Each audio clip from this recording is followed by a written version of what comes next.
All right, the prodigal son. A friend mentioned it to me the other day, and I remembered it. It was one of my favorite stories. What would you do with it? The prodigal son, the story. What did they do with it, and what do I do with it? Tells everything. What is it? On papyrus, son asks father for his inheritance money before father dies.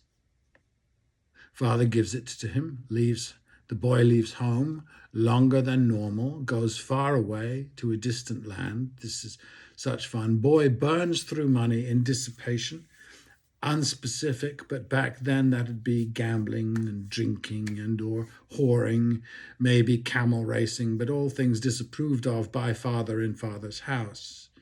Father worries, knowing son was doing this with the money, knew he wasn't going off to invest in his education or a startup merchant business or whatever it is, just to put it on the ground or to shoot the movie. Is son dark and moody? Father breaks the tradition of inheritance, gives him what he wants to please him. Is father weak, or does father know what will happen, that he is likely to go far and dissipate?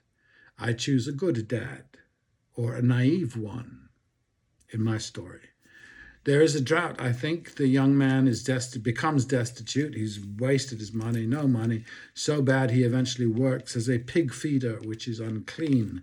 The pig owner pays him so little during the drought that he's reduced to eating pig's food. Son is now fully miserable. So, story. The faraway land is peopled by uncaring people. The cold, selfish place where dissipated people come together. So was this land like Las Vegas?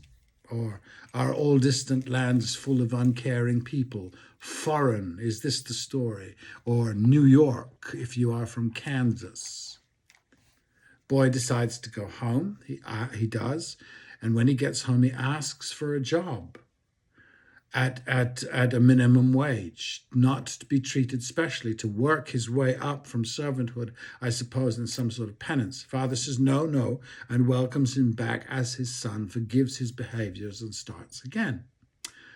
Then he tells the older son, the well-behaved, the one who played by the rules out in the field, working, it seems, for the family, and he is resentful, this older son, of the prodigal. Cain and Abel. Father has the last word. Let us celebrate his return, and I hope it all works out. I don't remember enough. The lessons of the story are various, I think, but overall it seems that it is good to stay where we are born and to contribute to that endeavor seems to be the story. In this case, a successful going concern. The father is rich enough to promise both sons an inheritance when he passes. When the prodigal returns, a big feast is planned. And in this society, the faraway place and the father's farm, there are definite class divisions. There are servants, probably slaves, about the place. From what I am reading, the story is a metaphor. That's what they tell me. A priest said this in a sermon. Father is God, and the boys are us. The young boy is lost, and then he's found. He returns to the Father from the evil inherent in the outside world. But Jesus, the storyteller, throws a wrinkle, a great bit of psychological truth. The son who stayed, the older son, resents the one who left. Why? Why do rich people resent poor people? They think they're getting away with something. The prodigal has changed. He has repented or seen the error of his ways and comes home a different person than the fool who went forth. Isn't this how we actually change? Always. Through experience. I do, and I did. And I think I think part of that panoply of choice came because I was free to try. to go away from home to break the rules. I suppose the prodigal has sinned and the father has forgiven him, which makes me think that the way of transformation, the way to transformation, adulthood, involves rebellion, possibly sinning or doing what we are advised not to do. Had the disobedience been harmful, wouldn't the prodigal have come home and demanded more money or a high position in the family business, or just gone and lain on the couch and smoked cigarettes and drank the father's wine? He doesn't. He is humbled and asks for a lowly position in the household. The prodigal, it seems, has become a better man than he was by being disobedient. And I can see him in my mind's eye. Of course, other people will see another type of person in the mind's eye, see somebody, and that's how we do stories. What does the older son do with his resentment? His father tells him what he should feel. Does the son obey? Do we solve our problems by obeying a father, obeying psychological truths? If you do this, that will happen. But it didn't happen.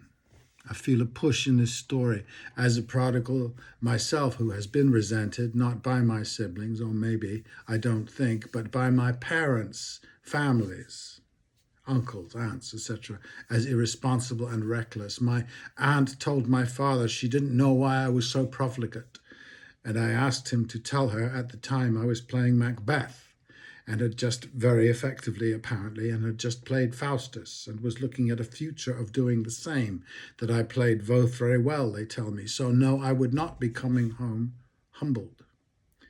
The important factor here to me is that it never crossed my mind to itemize what she had lost by being obedient.